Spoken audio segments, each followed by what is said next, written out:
Hai, Assalamualaikum warahmatullahi wabarakatuh. Perkenalkan, nama saya Muhammad Mikael Arjodin Effendi dari kelas 11 TPLA kelompok 2, mata pelajaran Bahasa Indonesia. Di sini saya akan menjelaskan secara detail apa saja isi video berita yang saya buat sebelumnya.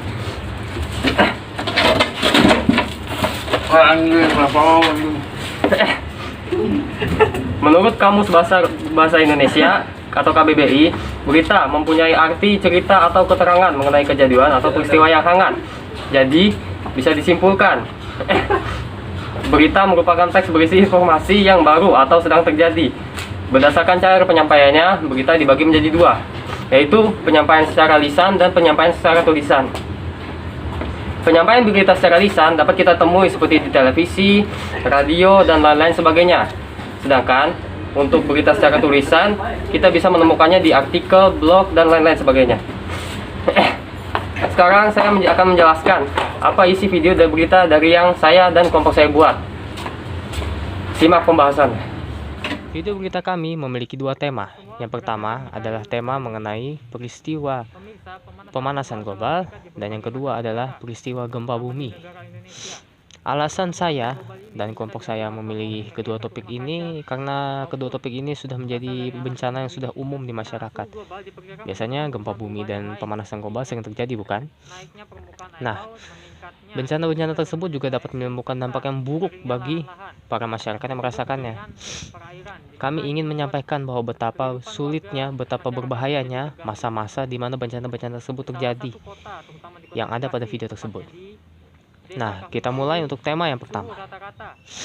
Untuk tema yang pertama yaitu pemanasan global yang diakibatkan oleh lapisan ozon yang menipis dan juga efek rumah kaca yang mengakibatkan tembusnya pula cahaya matahari atau terik matahari ke dalam permukaan bumi dan mengakibatkan suhu bumi meningkat.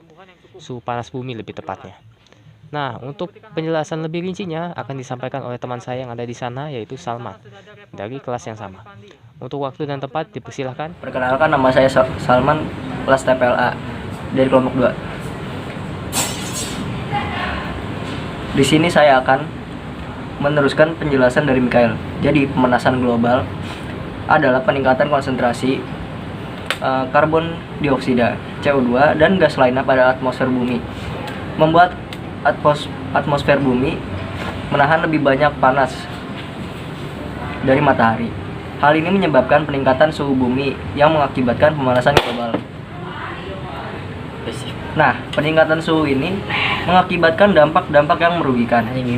Seperti dalam video kami, kekeringan dan berkurangnya sumber air menjadi problematika, di mana narasumber juga merasa dirugikan akibat pemanasan global. Jumlah kerugian pun tidak sedikit, bahkan bisa mencapai ratusan juta, terutama bagi para petani padi dan gandum, di mana omset mereka bisa turun drastis akibat terjadinya kekeringan lahan pertanian pangan mereka. Sekian untuk pemanasan global. Selanjutnya adalah peristiwa alam, gempa bumi. Gempa bumi adalah getaran atau getar yang terjadi di permukaan bumi akibat pelepasan energi dari dalam secara tiba-tiba yang menciptakan gelombang seismik. Gempa bumi biasa disebabkan oleh pergerakan kerak bumi. Untuk penjelasan berikutnya, saya serahkan ke Naufal Rifandi. Ayo, Ler. Ya, baik Salman. Halo semua, perkenalkan nama saya Naufal Rifandi dari 11 TPLA kelompok 2. Hari ini saya akan menjelaskan bagaimana gempa bumi itu terjadi dan dampak buruk dari gempa tersebut. Gempa tersebut dapat memberi nilai buruk pada rusaknya lingkungan. Dengan memberi getaran tanah, bisa menyebabkan terjadinya gempa yang akan menimbulkan kerusakan lingkungan, seperti terkikisnya tanah dan pencemparan air tanah.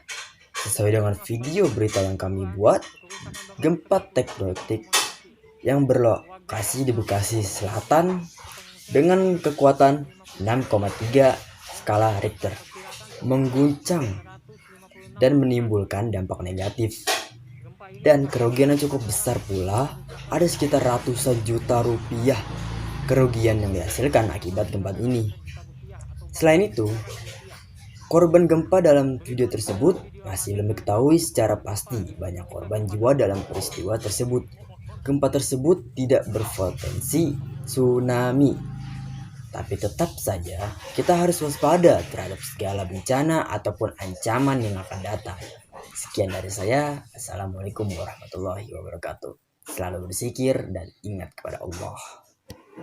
Saja yang bisa kami sampaikan. Sekian dari kami. Mohon maaf apabila ada kesalahan ataupun kata-kata yang kurang berkenan, mohon dimaafkan. Sekian dari saya dan juga sekian dari teman-teman saya.